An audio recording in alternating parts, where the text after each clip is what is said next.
Learn English. I was born into a rich and important family in Tyrone, Ireland. I was the younger of two daughters, and we were the only children. My sister was 6 years older than me, so we didn't play much together when I was young, and I was only 12 years old when she got married. I remember the day of her wedding well. Many people came, all of them laughing, singing, and happy. But I felt sad when my sister left with her new husband, Mr. Carew. She was always very nice to me, nicer than my mother, and so I cried when she went away to her new home in Dublin. My mother and father didn't love me. They wanted sons and were not very interested in me. About a year after my sister got married, a letter arrived from Mr. Carew. He said that my sister was ill and that she wanted to come home to Tyrone and stay with us to be with her family. I was sad that she was ill, but also very happy about her visit. They're leaving Dublin on Sunday, my father told me, and they're arriving here on Tuesday evening. Tuesday came, and it was a very long day.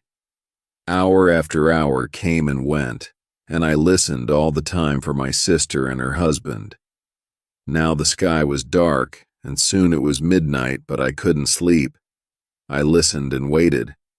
Suddenly, at about 1 o'clock in the morning, I heard a noise far away. I ran out of my bedroom and down to the living room. "They're here, they're here," I called to my father, and we quickly opened the front door to see better. We waited there for a few minutes, and we heard the noise again, somebody crying far away in the night, but we saw nothing. There were no lights and no people there.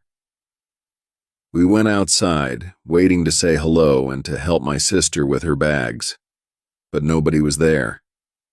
Nobody came. I looked at my father, and he looked at me. We didn't understand. "I know I heard a noise," he said. "Yes," I answered, "I heard it too, Father. But where are they?" We went back into the house without another word. We were suddenly afraid. The next day, a man arrived and told us that my sister was dead. On Sunday, she felt very ill. On Monday, she was worse, and on Tuesday at about 1 o'clock in the morning, she died at the same time that we were outside the house in the night waiting for her. I never forgot that night. For the next 2 years, I was very sad. You could say that I stopped living. I didn't want to do anything or speak to anyone. Mr. Carew soon married another young woman in Dublin, and I felt angry that he forgot my sister so quickly. I was now the only child of a rich and important family, so before I was 14 years old, men started to visit our home. They wanted to meet me and perhaps to marry me, but I didn't like any of these men, and I thought I was too young to be married. When I was 16, my mother took me to Dublin. "Dublin is a big city," she said. "We're going to meet richer and more interesting men than the ones back home in Tyrone. We can easily find you a good husband in Dublin," she said. In Dublin, I began to be happier. I met a lot of friendly people and I went dancing every evening. A lot of young men came to speak to me and asked me to dance. I liked talking to them.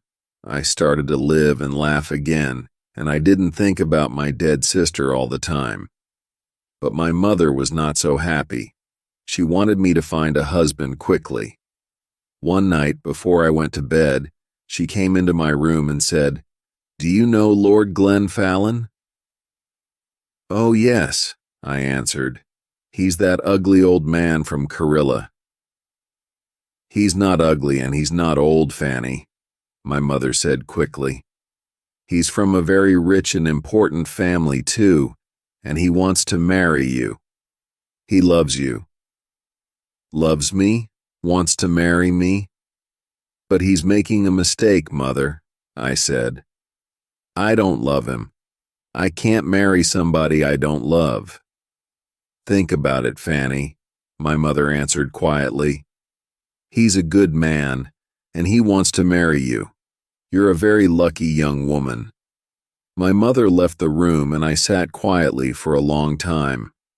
Lord Glenfallen was a nice, friendly man, I thought.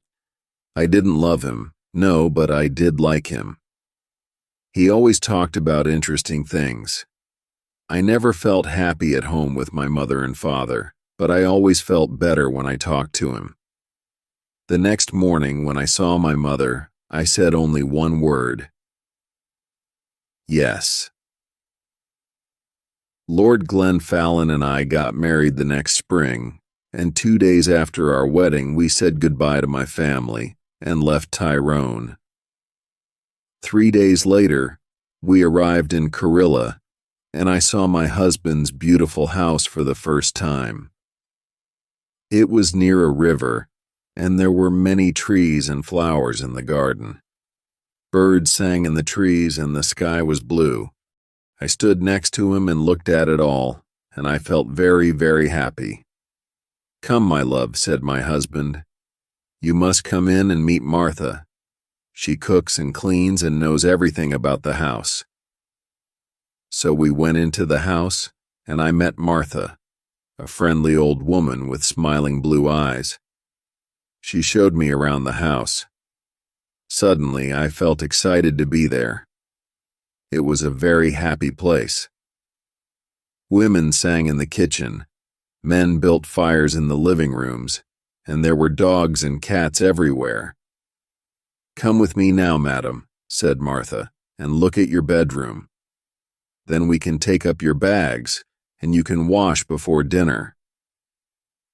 I followed her, and soon we arrived at a big brown door. "This is your room," she said, and she opened the door. I stood and looked, suddenly cold with fear. In front of me stood something big and black. I didn't know what it was. I thought it was an old coat, but without anybody inside it. I jumped back quickly, very afraid, and moved away from the door. "Is something wrong, madam?" Martha asked me. "Nothing. Perhaps it's nothing," I answered quickly, but I thought I saw something in there. I thought I saw a big black coat. There. When you opened the door, Martha's face went white with fear. "What's wrong?" I asked her. "Now you look frightened. Something bad is going to happen," she said. "When someone sees the black coat in this house, we know that something bad is going to happen soon to the Glenfallen family. I saw the black coat when I was a child, and the next morning old Lord Glenfallen died.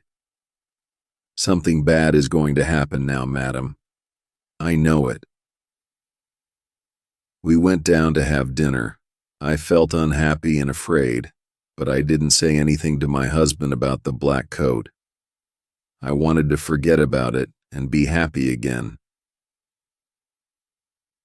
The next day, Lord Glenfallen and I went for a walk together to look around the house and gardens, because I wanted to know my new home better. "I like this house and all the people here," I said, "and I'm happy to be here with you. It's much better than Tyrone." My husband was quiet for a long time. He walked with his head down, thinking. Then suddenly he turned to me, took my hand, and said, "Fanny, listen to me. Listen carefully. There's something I must ask you. Please, please only go into the rooms in the front of the house. Never go into the rooms at the back of the building or into the little garden by the back door. Never. Do you understand me, Fanny?" His face was white and unhappy. I understood his words, but I didn't understand why he was suddenly a different man here at Karilla. He never smiled or laughed anymore. Perhaps the back of the house was dangerous, I thought, but he didn't want to talk about it anymore.